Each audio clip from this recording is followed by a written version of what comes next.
Video शुरू करने से पहले मैं आपको कहना चाहूँगा, मैंने आपको डिस्क्रिप्शन में ग्रो ऐप का लिंक दिया है। आप लोग वहाँ से जाएंगे, ग्रो ऐप को डाउनलोड करेंगे, आप अपना अकाउंट एक्टिवेट करवाएंगे ना। अकाउंट एक्टिवेट करवाने के बाद आप लोग को 100 रुपीज़ फ्री में मिलते हैं, जिनको आप लोग अपने बैंक अकाउंट में भी विथड्रॉ कर सकते हैं। नमस्कार दोस्तों, इस वीडियो के अंदर हम लोग बात करेंगे कि आप लोग कैसे अंडर वैल्यूड स्टॉक्स फाइंड कर सकते हैं। आप कैसे किसी भी स्टॉक को पसंद करेंगे, उसके बाद आप लोग यहाँ पर ये जानेंगे कि ये स्टॉक यहाँ पर अंडर वैल्यूड है या नहीं। अंडर वैल्यूड का मतलब यहाँ पर देखिए सिंपल है कि यहाँ पर जो स्टॉक है यहाँ पर देखिए फिलहाल में आप लोग परचेज कर सकते हैं, क्योंकि यहाँ पर देखिए इसकी जो ओरिजिनल प्राइस है ये उससे आप लोग को कई कम प्राइस में मिल रहा है। कि आप लोग समझ सकते हैं ये स्टॉक है, कोई भी एक पर्टिकुलर स्टॉक है, जैसे हम लोग ITC समझते हैं। अब देखिए वो ITC यहाँ पर उसकी बैलेंस शीट को लेकर, उसके प्रॉफिट एंड लॉस स्टेटमेंट को लेकर और उसके अदर फंडामेंटल्स को लेकर यहाँ पर देखिए फिलहाल में वो 200 रुपये पर अटका हुआ है। बट देखिए यदि ITC का जैसा यहाँ पर उसके कंपेरिजन में कंपनीज का भी सेम फंडामेंटल्स है, बट वहाँ पर क्या हो रहा है कि उनकी जो स्टॉक प्राइस है वो काफ़ी ज़्यादा हाई है ना। और यहाँ पर देखिए ITC की काफ़ी ज़्यादा कम है। फंडामेंटल्स मजबूत हैं, अच्छे हैं, यहाँ पर कंपनी का मैनेजमेंट तगड़ा है, तो इसके कारण देखिए जो स्टॉक है यहाँ पर ये फिलहाल में अंडर वैल्यूड है। अब देखिए आप लोग किन किन चीज़ को नोटिस करेंगे, आप लोग जिनको जानेंगे, जिससे आप लोग यहाँ पर जान पाएंगे कैसे यहाँ पर ये जो स्टॉक है यहाँ पर अंडर वैल्यूड हो रहा है। आप लोग किन किन क्राइटेरियाज को देखना है, इन सारी चीज़ों को इस वीडियो में आप लोगों को बताऊंगा। तो प्लीज़ आपसे रिक्वेस्ट करूंगा वीडियो को पूरा एंजॉय कीजिए। कि मानिए आपकी कोई कंपनी है, कोई भी इन्वेस्टर है वो आपकी कंपनी में इन्वेस्ट करेगा, तो आप इस नज़रिए से देखिए कि यहाँ पर वो बंदा आपकी कंपनी में इन्वेस्ट करने के लिए क्या चीज़ों को देखेगा। अब मानिए यदि आप ही किसी की कंपनी में इन्वेस्ट करेंगे तो आप क्या क्या चीज़ों को देखेंगे। सबसे पहले तो देखिए जो कंपनी उसका पैसा आता रहता है, कंपनी के पास एक तगड़ा पैसा आ रहा है, कंपनी यहाँ पर देखिए अच्छे प्रोडक्ट्स बना रही है, कंपनी की सेल्स अच्छी हो रही है, कंपनी का नाम है, कंपनी में जो लोग काम कर रहे हैं, एम्प्लॉयज़ से लेकर मैनेजमेंट से लेकर जो CEO हैं, मैनेजर, ये सारे लोग यहाँ पर एक अच्छे तरीके से काम करते हैं। ये यहाँ पर देखिए कोई भी गलत चीज़ नहीं करते, कोई भी फ्रॉड नहीं करते हैं, एंड यहाँ पर सारे लोग लॉयल हैं। तो यहाँ पर आपको इस चीज़ को देखना होता है। बट यहाँ पर देखिए इसके साथ साथ फंडामेंटल भी देखना होता है। कंपनी के पास देखिए कितने करोड़ में पैसा आ रहा है, कितने करोड़ में जा रहा है, जो पैसा आ रहा है वो कहाँ आ रहा है, कंपनी के पास कैसे क्या असेट हैं, ये सारी चीज़ें आपको नोटिस करना होती है। तो यहाँ पर देखिए अंडर वैल्यूड स्टॉक में आप लोग क्या क्या देखना होता है। तो देखिए सबसे पहले यहाँ पर हमने सुना होगा PE रेशियो, कोई बोलता है P रेशियो, बट मैं आपको शुरुआत P रेशियो से नहीं करवाऊंगा। हम लोग बात करेंगे कंपनी के मैनेजमेंट से, प्रोमोटर की होल्डिंग से। कंपनी का जो एक हिस्सा है, जो 50% कंपनी का पैसा है वो किसने होल्ड किया हुआ है, तो देखिए काफ़ी ज़्यादा मैटर करता है। अब यहाँ पर जो कंपनी का मैनेजमेंट है उसने कम से कम यहाँ पर कंपनी का 50 से 60% पैसा होल्ड किया है। मतलब देखिए पैसा, मान लीजिए हमने कंपनी ओपन करी है और कंपनी में देखिए मैं खुद यहाँ पर प्रोमोटर हूँ, तो अब यहाँ पर देखिए मैंने खुद ने मेरी कंपनी में कितना पैसा होल्ड किया है, मेरी कंपनी है, मुझे भरोसा है, तो यहाँ पर देखिए मैं अपनी कंपनी पर भरोसा करके पैसा लगाऊंगा, उसको रखूंगा ना, और देखिए मुझे भरोसा उठ जाता है, मेरा भरोसा मेरी कंपनी से उठ जाता है, मुझे यहाँ पर कुछ लगता है कि अभी सही नहीं है, कुछ गलत है, तो मैं मेरा पैसा कंपनी से निकालते जाऊँगा। तो इस चीज़ को आपको ध्यान में रखना होता है। ये कैसे ध्यान में रखेंगे, इसमें आप लोगों को प्रोमोटर होल्डिंग को देखना रहता है।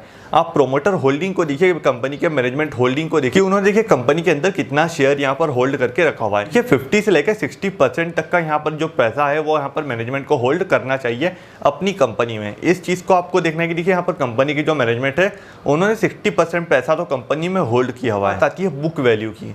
बुक वैल्यू वो चीज़ है यहाँ पर जब कंपनी के पास ये सारा पैसा खत्म हो जाता है, कंपनी बंद होती है, उसके बाद यहाँ पर ये कंपनी सारी चीज़ें यहाँ पर देखिए सारा उधार सारी चीज़ें दे लेकर कंपनी के पास वो पैसा बच जाता है कि अपने शेयर होल्डर्स को रिटर्न कर पाए। तो यहाँ पर ये ज़्यादा बुक वैल्यू काफ़ी अच्छी बात है कि यहाँ पर कंपनी के पास ज़्यादा पैसा है। यहाँ पर जब भी कंपनी बंद होती है, कंपनी को बंद किया जाता है, तो वो अपना पैसा अपने शेयर होल्डर्स तक रिटर्न कर पाए, इसलिए यहाँ पर ज़्यादा बुक वैल्यू भी यहाँ पर होना ज़रूरी है।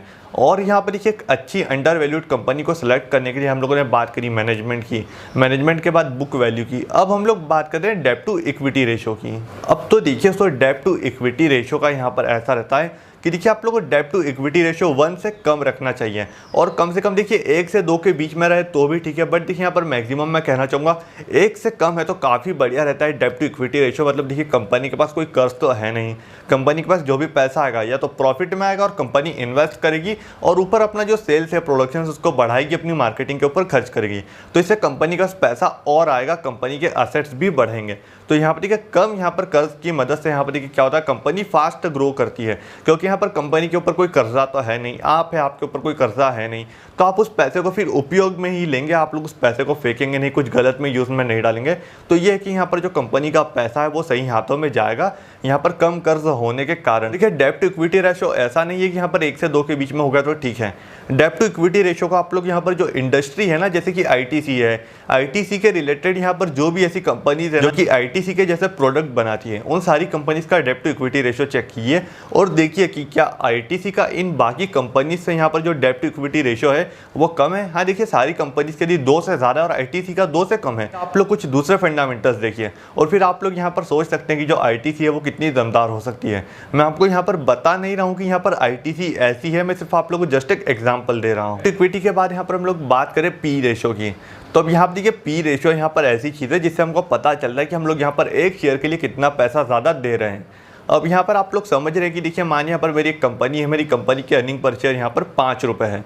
तो यहाँ पर देखिए क्या होता है कि जो करंट शेयर प्राइस है उसको हम लोग यहाँ पर देखिए डिवाइड करते हैं यहाँ पर देखिए इससे अर्निंग पर शेयर से। तो यहाँ पर देखिए क्या होता है कि हमारा पीई आ जाता है।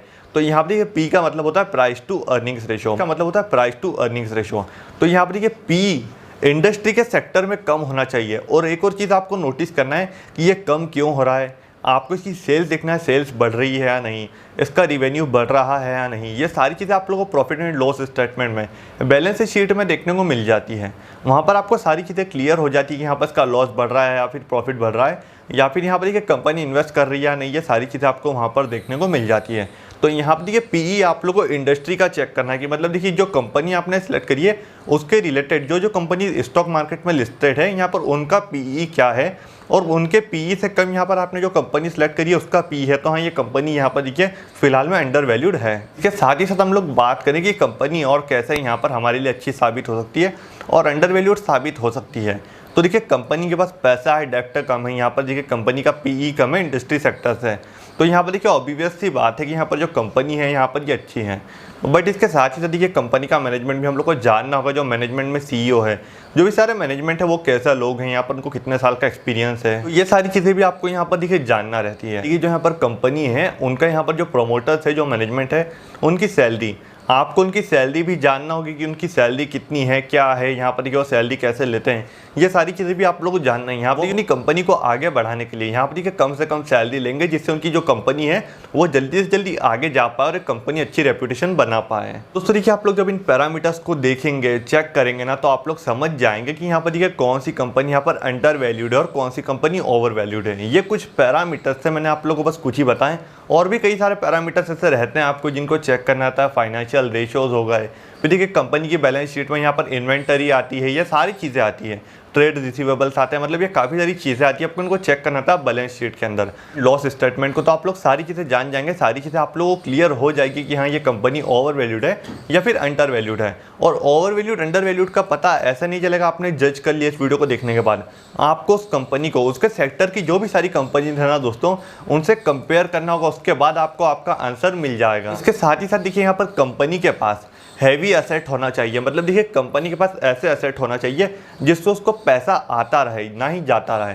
जैसे कि यहाँ पर देखिए मानिए उनका लैंड हो गया, मतलब लैंड ज़्यादा से ज़्यादा हो, कंपनी के पास देखिए एफडीज़ हों, उनकी इक्विटीज़ हों, कंपनी के पास बॉन्ड्स हों, ये सारी चीज़ें होना चाहिए जिससे कंपनी के पास पैसा आता है, कंपनी के पास ऐसे भी पैसा आए यहाँ पर इन्वेस्टमेंट के थ्रू भी, और उसके साथ ही साथ कंपनी के पास सेल्स के थ्रू भी पैसा आए, तो इस प्रकार से कंपनी ग्रो भी कर रही हो। तो आप जब इन सारे पैरामीटर्स को चेक करेंगे ना मेरा भाई, तो आप लोग देखेंगे वो कंपनी 1 से 2 साल के अंदर क्या 5 साल के अंदर ना भाई काफ़ी बढ़िया आपको रिटर्न देगी और इन्वेस्टर बन सकते हैं इन सारे पैरामीटर्स को चेक करने के बाद, आप लोग प्रॉपर रिसर्च करने के बाद। होप आप लोग को इस वीडियो से हेल्प मिली होगी।